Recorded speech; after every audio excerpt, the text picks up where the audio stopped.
It's Brian Preston, the money guy. All right, Brian, let's talk about the 50s now, right? So this is an interesting decade because in your 50s, you're likely in one of three places. You're either planning for financial independence, but it's still a ways off, like 7 years plus, or you're planning for financial independence, but it's creeping up quickly. You're inside of 7 years, so it's coming up really, really fast. Or maybe you've already made it. You've made it to financial independence, and now you are counting on your army of dollar bills to sustain you for the rest of your life. So this is a really interesting decade. There are some very important things you ought to focus on, and there are some very important things that you ought to think about forgetting. Yeah, let's talk about the focus part, because this one always...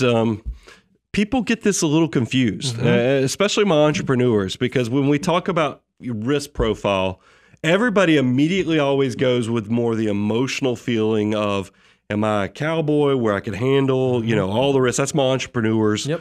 Or am I the person that's just always a safety player looking for safety? No, that's risk tolerance. How well you tolerate or handle or process risk is one thing.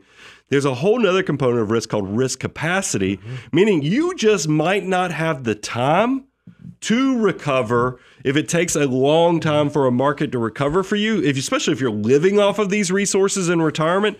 Pay attention to that second component of risk, which is risk capacity. Yeah, it's really interesting. If you look at the chart on the screen right now, if you think back to 2008, Great Recession, market lost almost 40% that year. Well, if you lose 40%, you don't have to make 40% to get back to break even. You have to make 67% to get back to break even. Well, if we just assume an average market rate of return of 9%, it would take you 7.5 years to get back to break even. However, if you could cut your losses, instead of losing 40%, you only lost 20%. So you have half the volatility of the market. Instead of having to make 67% to get back to break even, you only have to make 25%. Again, at 9% average rate of return, you're back to break even in 2.5 years. You want to make sure that your portfolio is structured in such a way it has enough time to recover based on what your ultimate needs are and when you're ultimately going to need to start pulling off of these dollars. The other thing I always like to talk to people about is that we get so caught up in talking about the financial components of this. Bo, you do a good job when you're talking to clients and when we talk to people is that you know not what we're retiring from, but what you're retiring to. And we even had a guest on recently, and they were talking about you have to line up hobbies and other things outside of your employment. I felt somewhat convicted because he put me on the spot and says, what do you do for fun? You play golf or what? And I was like, all right, show content. I do the Money Guy I was show. like, yeah, the Money Guy show is my kind of fun. So, I mean, it is one of those things where, so it does have us thinking, fortunately, we have some resources that we share people. We have the 10 commandments of creating wealth and kind of how to do retirement well. I encourage you to go check that out at moneyguy.com/resources. You too can figure out, am I prepared to kind of enter that next transition stage? If you ask us, again, one of the things we get to do in our day job is we get to help high net worth individuals and families navigate this. How do I go from building towards financial independence to making that crossover to living off of it? Well, one of the things anecdotally that we've seen that is one of the leading indicators of success for someone in retirement is how prepared were they for that mentally and emotionally? Did they understand what life post-work was going to look like? I think the more clear of a picture you can have on that, the higher your probability of setting yourself up for a retirement, for a financial independence time period that's actually fulfilling and pleasant and enjoyable. Yeah, and Bo, talk about, because this is one of those things where you talk about, do you have a team? Yeah. I mean, because if you want to know how well, because this is the point where it's game time. This is no longer napkin financial planning where you're just doing withdrawal rates and those type of things. This is when you really do need to kind of start figuring out, would my plan survive when I hit, turmoil and chaos? Yeah, again, one of the things that we do for our folks as they're planning for retirement, we're doing a lot of this right now, right? As we're going through this recession, we are living some of the iterations we've modeled for our retirees. Have you stress tested your portfolio? Have you said, what happens if in the year I retire, 2022 happens? What if inflation is through the roof? And what if housing is going crazy? And what if the market enters into a bear market? Is my plan set up where I have a high probability of success? I'm going to be able to survive this. I'm going to be able to make it through this. What a really good co-pilot, a really good personal CFO can do for you is help you understand where are your blind spots. What are the things you've not thought about? What are the things that you are over-focused on that likely won't matter? What is the thing that's going to give you a peace of mind as you go through that? Most of us only get one crack at going into financial independence. A lot of times when we make the choice to leave the workforce, it is very, very difficult to get back in after we've done that. So you want to not just measure once, measure twice. You want to measure 4, 5, 6, 7 times to know that you know that you know when you enter into this next phase of life, you've thought through all the contingencies and you are well prepared to approach it, no matter what the financial world or economy throws your way. Yeah, and that's a great segue into kind of the things that I think about that you should forget. And this is going to kind of tie in. You'll see I'll bring it back full circle in a minute with kind of the closing point. But there are two extremes that kind of happen, I feel like, when it pertains to investment risk. The first is the more aggressive, because look, I go out there and I follow the bogleheads. I see what the FIRE movement boards are out there, all the what was on Twitter within the financial creator content, and everybody's just saying, just buy the market. Just buy the market. So it's simple. simple. Go do just it. VTI all day, all the time. You just buy the market. You'll be okay no matter what. Yep. And look, we love index investing. It's not like we're against index investing. We actually, that's what we do with our money. That's what we do with our clients' money. But I do want you to understand, that's an aggressive extreme, as we already have covered with risk capacity versus risk tolerance. You might have the tolerance for high risk, but you don't have the capacity. You need more diversification just to mitigate the volatility while you're pulling this money out of the portfolio. You're still going to have a lot of money in those index funds, but you want to mix it up. So just buy the market might be too aggressive. Yep. The other side of this, Bo, is, and you see a lot of insurance products get sold when we hit any type of volatility, is because people say, if you want to sleep at night in retirement, just go buy something that's guaranteed and safe.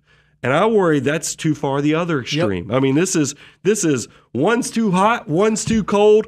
I want you guys to navigate this like financial mutants and hit that Goldilocks, the mix that's just the perfect mix for you, that takes into account your goals, takes into account your age, your risk profile, and make sure you navigate that in a smooth as silk way so that you don't get caught in these emotional extremes that just tear you up inside and you don't turn into the best version of yourself financially. And look, these are kind of hard things to do. They're hard things to figure out, especially if you're coming from a different vocation. Maybe you were in the medical field, or you were in an engineer, you were fill in the blank of the vocation you were in. If you weren't in the financial world and you weren't in portfolio design, you may not know the exact right way to do that. How do I make that shift? Because it's not an apple cart turnover thing. It's an adjustment. It's a glide path through time.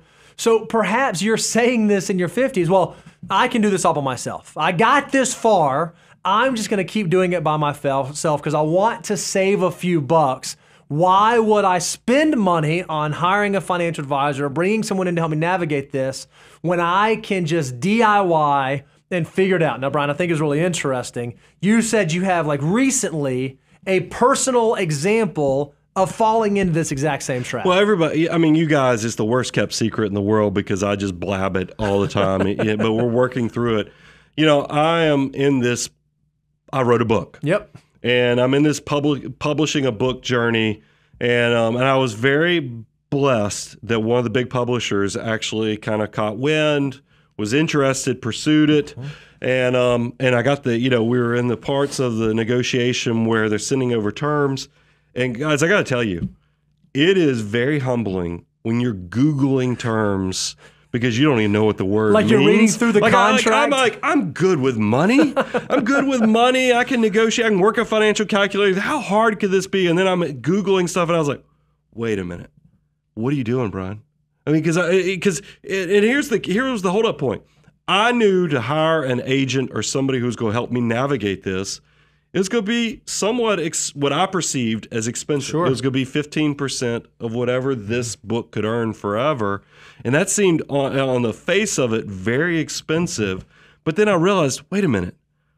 This is your first time. I'm going through this all by myself for the first time. There are people who have the experience of doing this hundreds of times, and they're probably going to do this so much better that the version of myself or the version of this book for me, because we're talking about your financial life, but for me, I'm talking about my book experience. I need to go bring somebody in who can make sure I don't hurt myself by doing this poorly. And then it clicked on me. I was like, this is exactly probably what prospects or my own clients have felt, because look, it's not a cheap endeavor to hire a financial advisor. I get that. But this is not an easy transition. There are so many things that I love. Now, look, we're not just asset managers. I think that's the problem. I think people don't understand the difference between a financial planner and then somebody who charges you 35 basis points to put you in all their index funds at their asset company. That is not financial planning. That's asset allocation. That's just one little sliver or component of what a financial planner does. But I can tell you, I had this realization. I am so glad to have somebody on my team. That's the other thing. When I went to the content team, when I told them, hey, I'm bringing in somebody who's going to be our navigating source, our team member, to make sure we do this the best way, because they're going to tell us how to launch the book. They're going to tell us how to market the book. The relief in Daniel's eyes and Reeby's eyes was tremendous. Guys, think about this for your own financial life, because this can get into Social Security, taxes. When do you do Roth conversions? This is not stuff you want to screw up. Consider taking the relationship to the next level, because peace of mind can be worth, it's priceless. Yeah, I think it's so interesting, Brian. Obviously, we're talking about the analytical logistics, Social Security and stress tests and Monte Carlo. A lot of it is when you get to financial independence, when you retire and the market loses 20%, who's that person you can call to say, hey, talk me off the ledge. Hey, make me feel okay with this. Hey, am I going to be okay? I mean, Brian, I feel like with our clients, we've been having call after call after call of them saying, hey guys, I'm not freaking out. I understand this happens, but make me feel a little bit better. Walk me through it. What have we been thinking? What's going on out there? How do I know I'm going to be okay? Having that person be able to give you some emotional grounding can be invaluable. So if you are in that place, if you are at that time in your financial journey, it might not be a horrible time to think about taking the relationship to the next level. Well,